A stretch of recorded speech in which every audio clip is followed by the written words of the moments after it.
Hi, I'm Alex Counsell. I'm Technical Director of the Centre for Creative Immersive XR here at Portsmouth University.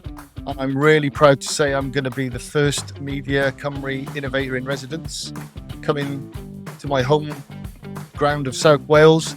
Really excited for the sessions that are coming up and looking forward to it. My background originally started in visual effects and computer animation, but through the years I've mastered motion capture, virtual production and other technologies, and that was the kind of seed to open the centre here at Portsmouth, which explores all of those workflows from volumetric capture, photogrammetry scans, through to virtual production and full performance capture in its use in the XR landscape.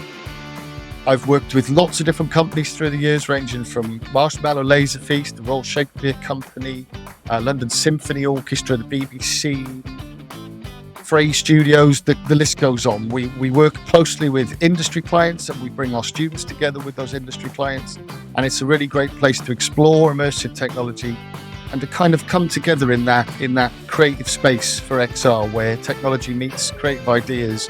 It's what I've been doing for years, and that's what I'm really looking forward to sharing at the Innovators in Residence course and coming together with like-minded creatives who've got bonkers ideas out there that we can bring together with technology and kind of find a way forward.